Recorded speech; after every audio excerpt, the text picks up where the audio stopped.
Cricket is a game of glorious uncertainties. ये cricket में एक ऐसा जुमला है जो बारहा हमें बावर कराता है कि वाकई ये बिल्कुल जुमला जिसने भी कहा दुरुस्त कहा। पाकिस्तान की बैटिंग से बात करते हैं। पाकिस्तान की बैटिंग को लेके बहुत सारी बातें हो रही हैं और जिसमें खास तौर पर बहुत सारे लोगों की जो तनकीद है वो इमामुल हक की इनिंग्स की पेस को लेके चल रही है। उस पर स्पेशली बात करेंगे। ओवरऑल पाकिस्तान की बैटिंग का एफर्ट कैसा रहा उस पर भी बात करते हैं। हमारे यहाँ एक गो विद द फ्लो वाली स्ट्रेटजी बहुत है, चाहे वो बहुत सारे जर्नलिस्ट हों, क्रिकेट एनालिस्ट हों या आम फैंस हों। मतलब मोस्ट ऑफ द पीपल में ये चीज बहुत ज्यादा होती है कि वो एक टर्मिनोलॉजी सुन लेते हैं और जैसे फॉर एग्जांपल कि आपने इंटेंट के साथ खेलना है, एग्रेसिव खेलना है या तेज खेलना है। टेस्ट क्रिकेट में एक नया रिवाज है।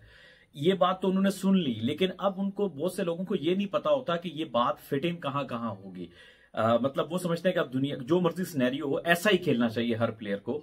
उनको नहीं पता कि प्लेयर की एबिलिटी क्या है, आप होम में खेल रहे हैं, अवे में खेल रहे हैं, अगली टीम की स्ट्रेंथ क्या है, आपके प्लेयर की स्ट्रेंथ क्या है, कंडीशंस कैसी हैं। बस वो कहते हैं कि तेज खेलोगे। तो ये ही सबसे बड़ा फर्क है कि जो लोग अच्छे एनालिसिस करते हैं वो बहुत सारे फैक्टर्स को काउंट करते हैं, फिर कोई बात करते हैं। और जो बाकी लोग होते हैं वो बस गो विद द फ्लो, बस एक टर्मिनोलॉजी सीख ली है कि भाई इंटेंट के साथ खेलना है तो बस उन्होंने वही बोल रही है।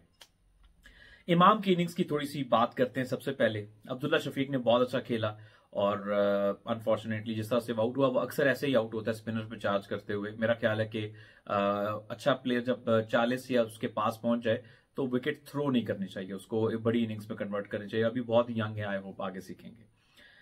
ओपनर का बेसिक काम क्या होता है? ओपनर का सबसे बुनियादी काम होता है स्पेशली टेस्ट क्रिकेट में कि वो नया गेंद पुराना करके दे अपने बाकी आने वाले बैट्समैन को। ये उसकी मेन प्राइमरी जॉब और ड्यूटी होती है। बाकी सब सेकेंडरी बातें होती हैं, वो कितना तेज खेला, वो कितना स्लो खेला। टेस्ट क्रिकेट में सबसे टॉप पे होते हैं आपके रन्स। उसके बाद ये जो चीज आप देखोगे वो कितना तेज खेल रहा था, कितना स्लो खेल रहा था। और ये जो तेज और स्लो वाली बात भी है ना टेस्ट क्रिकेट में, ये बहुत टिपिकल सिनेरियोज में देखी जाती है कि आपको कोई ऐसा सिनेरियो था जहां आपने सिर्फ तेज ही खेलना, वक्त की जरूरत थी, फिर तो ठीक है। आप तो ऑस्ट्रेलिया में आपका रिकॉर्ड इतना पुअर है, इतना बड़ा आपका हल्का रिकॉर्ड है, वहां पर आपके बड़े बड़े लेजेंड से वहां पर उस तरह से स्कोर नहीं हुआ। आपके बड़े बड़े जो जबरदस्त फास्ट बॉलर्स जाके नाकाम होते रहे ऑस्ट्रेलिया में। हम 1995 के बाद कोई टेस्ट मैच नहीं जीते, हमें हमेशा क्लीन स्वीप होता है ऑस्ट्रेलिया में जाके। और ऐसी मतलब ऐसी गंदी हिस्ट्री और ऐसी बुरी हिस्ट्री रखने की बात आप एक्सपेक्ट करते हैं कि जनाब अली पहनने को कपड़े नहीं और मांगे जनाब खाने को जो है शहाना खाना। तो ऐसा नहीं होता भाई, एक गरीब ऊपर से बदतमीज। तो आपके लिए तो यही बस पहला जो टास्क है कि आपने वहां पे सरवाइव करना है। ये जो लग्जरी है ना कि आपने इस रन रेट पे खेलना है, आप इस पोजीशन में ना आपके पास ऐसा टैलेंट है कि you will dictate your terms in the Australia. Sorry, अगर आप ये सोच रहे हो कि आप अपनी टर्म्स डिक्टेट करोगे, आप आते साथ ही बहुत एग्रेसिव खेलोगे, ये आप दीवाने का ख्वाब है। वो आप ऑस्ट्रेलिया के खिलाफ ऑस्ट्रेलिया में खेल रहे हो, आप बांग्लादेश के खिलाफ पाकिस्तान में नहीं खेल रहे हैं। एक तो ये बात तसल्ली कर लें। इमामुल हक, मैं समझता हूं उसने बहुत ही समझदारी के साथ और बहुत ही अच्छी इनिंग्स खेली। हाँ, जिस तरह वो आउट हुआ वो ठीक नहीं था, उसने सारी मेहनत पे बहुत हद तक पानी फेर दिया क्योंकि वो उसको ये बहुत ही रैश शॉट खेल के आउट हुआ, उसको किसी बॉलर ने आउट नहीं किया। अब देखें, इमाम को पता था कि उसके पास शॉट्स की रेंज बहुत लिमिटेड है। इमाम को पता था कि वो जो है वो शुरू से एग्रेसिव खेलने जाएगा तो वो आउट हो जाएगा। ठीक हो गया। तो उसके पास जो बेस्ट चीज थी ना कि वो वहां पे फाइट करता, वहां पे बैठ के अपनी विकेट को थ्रो ना करता और वहां पर वो स्लो एंड स्टेडी तरीके से प्रोग्रेस करता। और वैसा ही उसने किया। बहुत जबरदस्त पेशेंस का मुजाहरा किया, बहुत जबरदस्त रेजिलियंस का उसने मुजाहरा किया। और जो वो बेस्ट कर सकता था to play within himself, अपनी एबिलिटी के हिसाब से खेले, वो ही उसने किया। और that's why he is your top scorer in the first innings. क्या स्कोर बोर्ड पे आप 271 पे आउट हुए हो, कोई अब किसी को आप स्कोर बोर्ड पढ़ाएं तो कोई ये देखेगा कि इमाम का स्ट्राइक रेट क्या था? वो ये कहेगा he is top scorer. You are not playing a one day game.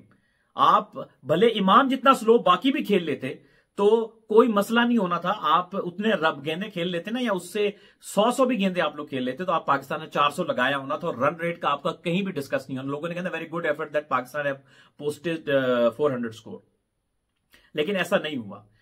तो मुझे यह बताएं कि आप लोगों की ख्वाहिश के मुताबिक इमामुल हक अगर तेज खेलता और वो कोई 5-10 रन बनाकर आउट हो जाता, क्या वो बेहतर था या ये बेहतर है कि उसने 60+ रन किए? अगर वो जल्दी आउट हो जाता आप लोगों को खुश करने के लिए इंटरनेट के चक्कर में, तो शायद पाकिस्तान 200 भी ना करता, जो अभी 271 के ऊपर है।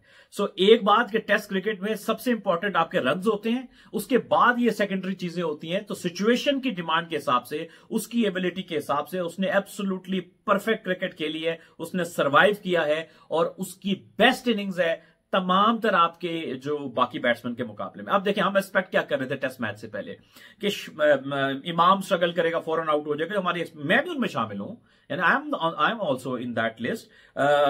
सरफराज अहमद स्ट्रगल करेंगे, ये भी एक्सपेक्टेशन थी। उसके बाद आपके आगा सलमान स्ट्रगल करेंगे। हमारी एक्सपेक्टेशन ज्यादा किनसे थी? बाबर स्कोर करेगा तेज, या स्कोर करेगा शान, करेगा सऊद, करेगा, यानी जो हमारे टॉप ऑफ द लाइन जिनको हमारी ज्यादा उम्मीद थी। चले, या अब्दुल्ला को चले उस लिस्ट में डाल देते हैं। अब हुआ क्या? क्रिकेट इसलिए कहते हैं ना ग्लोरियस अनसर्टेनिटीज, जो अक्सर आप सोचते हैं वैसा होता नहीं है। जिससे उम्मीद कम थी, इमाम ने सबसे ज्यादा लंबा रुके भी और वहां पर रन भी किए। आगा सलमान बहुत ही ऑफुल लगते हैं टेस्ट क्रिकेट के हिसाब से, पेस के हिसाब से उनकी टेक्निक बहुत ऑफुल है। लेकिन टेक्निक एक जगह, आपका मेथड, आपकी रिजिलियंस, आप समहाउ सर्वाइव कर जाते हो। मैं उनके खिलाफ हमेशा बोलता हूं क्योंकि वो कभी भी अपीलिंग प्लेयर नहीं लगते, लेकिन चूंकि वो फाइटर है, एग्रेसिव है, अच्छा मेहनती लड़का है, तो उसने समहाउ जैसे तैसे भी था वो सर्वाइव कर गया। उसने काफी गेंदें खेली आगा सलमान, जिससे हमारी एक्सपेक्टेशंस कम थी, ठीक हो गया। सऊद से ज्यादा थी, वो खेल भी अच्छा रहा था, लेकिन अनफॉर्चुनेटली उसको बहुत ही अच्छा गेंद पड़ा, मैं उसका कोई वो नहीं है। बाबर आजम अच्छा खेल रहा था, गुड प्लेयर, लेकिन समाउ उतने रन नहीं कर सका, उसको वो गेंद इतना अच्छा नहीं था, उसने बस टेम्प्ट हो गया, वो आउट हो गया। सो पॉइंट इज दैट कि यार एट द एंड आप प्लस माइनस, शान बहुत अच्छा खेल रहा था, उसने भी आउट हो गया, इतना अच्छा शॉट नहीं था खैर वो उसका, तो प्लस माइनस करके एट द एंड तो रन काउंट होते हैं ना। आप डांस करके खेलो, आप स्ट्रगल करते हुए खेलो, आप बहुत फ्लुएंट खेलो, तो रन किसने सबसे ज्यादा किए? इमाम उल हक ने। तो उस डिबेट यहां पर and, he play absolutely fine, वो आगे भी ऐसे खेले और रन करके दे। I am really happy. और मेरा ख्याल है जिनको क्रिकेट की समझ है, जो कॉन्टेक्स्ट को समझते हैं कि किस कॉन्टेक्स्ट में प्लेयर की इनिंग्स को फिर कैसे रेट करना है, सिनेरियो को समझते हुए, वो हमेशा अप्रिशिएट ही करेंगे। आगे बढ़ते हैं। जो बाबर आजम, मेरा ख्याल है बहुत बुरा साल उसका गया है, बहुत। जब उसने ऑस्ट्रेलिया के खिलाफ 196 और उसकी नेक्स्ट सीरीज में श्रीलंका के खिलाफ 100 किया था ना, तो मुझे लगा ये अब उसकी पीक आ गई है। लेकिन उसके बाद फॉलोइंग जो उसकी टेस्ट क्रिकेट है, बहुत ही आप सही कहिए कि मायूस कुन है। और बाबर आजम मैं समझता हूं कि उसको अपनी ये उसको कंडीशन सूट करती है, बाउंस, सिर्फ उसको मूवमेंट को निगेट करना है, तो उसको अपने पोटेंशियल पे परफॉर्म करना होगा। अगर वो टैग अपने साथ रखना चाहता है कि is one of the best, specially one of the best, आप सबसे मुश्किल फॉर्मेट में रन करके बनते हैं Australia, this is golden opportunity. 5 innings अभी उसके पास और बाकी हैं टूर में, एंड आई होप, मुझे अच्छी उम्मीद है कि वो करेगा। और उसके बाद जो फहीम अशरफ, उससे भी उम्मीद अच्छी थी हमारी, उसका नाम मैं सॉरी भूल गया था क्योंकि वो कट पुल पे अच्छा है। लेकिन अगेन बॉलिंग में भी उसने जिस तरह हमारी एक्सपेक्टेशन थी कि वो करेगा, उसने नहीं किया। और बैटिंग में भी उसने मायूस किया फहीम अशरफ ने, पहली इनिंग्स के अब तक, अभी तो एक इनिंग्स बाकी है। कमोपेश पाकिस्तानी बैटर्स की थोड़ी सी आप ये कहें कि कुछ कैजुअल शॉट्स वगैरह जो ऐसी हैं, अगर वो थोड़े से ज्यादा कंट्रीब्यूट करते तो कम से कम पाकिस्तान को 350 तक तो करना चाहिए था। पाकिस्तान फिर वही आगे लग गया। बॉलिंग का पहला सेशन बहुत अच्छा गया पाकिस्तान की तरफ से, लेकिन चूंकि इतने आपके पास रिसोर्सेज नहीं है, जो ही आपके जो फ्रंट के बॉलर हटे हैं, फहीम अशरफ आए तो उन्होंने बाउंड्रीज लीक कर दी।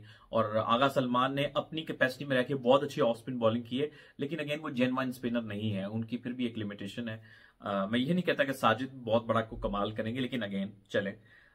लेकिन पाकिस्तान का बॉलिंग अटैक उस तरह से, जैसे कि 4 या 5 ऑप्शन आपके पास इतने तगड़े यहां पर नहीं है। शाहीन अफरीदी ने अच्छी बॉलिंग की, लेकिन स्टिल वो पेनिट्रेट नहीं कर पा रहा है जिस तरह पेनिट्रेट अभी खुरम शहजाद ने किया ना, या आमिर जमाल का गेंद जिप कर रहा है। तो खैर, concluding that, I don't know आगे क्या होता है, लेकिन डेफिनेटली पाकिस्तान की जल्दी आउट होने की वजह से ड्राइविंग सीट पे ऑस्ट्रेलिया ही है, और मैच जो है वो आखिर तक ऑस्ट्रेलिया ही रहेगा। हम सिर्फ सर्वाइविंग मोड पे या सेविंग मोड में रहेंगे।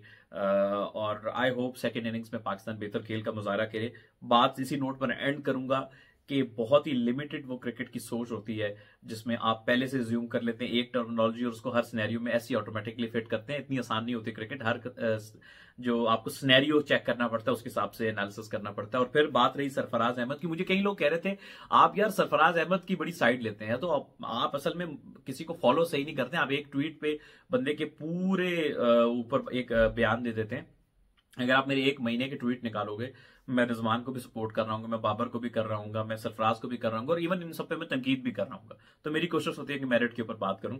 हालांकि मेरा ये ख्याल है कि मेरिट के ऊपर ना रिजवान, मैंने ये प्लेइंग 11 में भी रिजवान को रखा था, मेरिट के ऊपर रिजवान ही डिजर्व करते थे प्लेइंग 11 के अंदर। ग्लव वर्क में भी और बैटिंग में भी उसको सूट करता है, क्योंकि उसका अपराइट स्टांस है, वो कट पुल पे अच्छा है, और ड्राइव में भी सीधा ठीक है, उसका बल्ला फिर भी सीधा है बिलमुकाबिल सरफराज के। सरफराज थोड़ा लो बाउंसी में बहुत ज्यादा अच्छे हैं, लेकिन इन कंडीशंस में रिजवान को सूट करती है। दुनिया की क्रिकेट बहुत आगे चली गई, अब टीमें जो बड़ी टीमें है ना, वो ये देखती हैं कि किस कंडीशन में कौन सा विकेट कीपर की बात करो कि ज्यादा सूटेबल होगा, फिर उस कंडीशन के हिसाब से विकेट कीपर खिलाती हैं।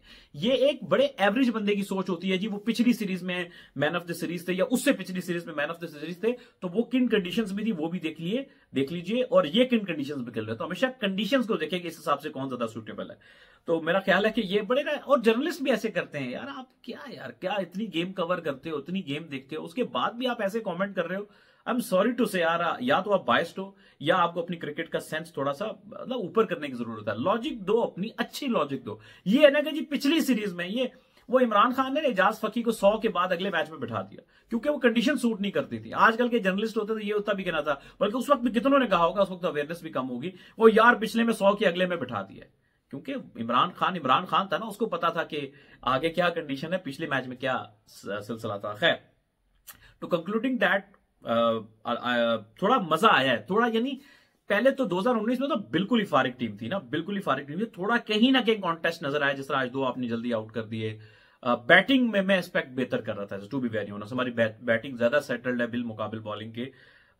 अल्लाह करे दूसरी इनिंग्स में कम से कम फाइट जरूर शो करें, और आई होप कि ये जो पहले टेस्ट मैच के एक्सपीरियंस है, इसको लेके जब ये सेकंड टेस्ट मैच में जाए तो ज्यादा बेहतर, ज्यादा मेच्योर अंदाज में बिहेव करे, with the better playing 11, with the better strategy.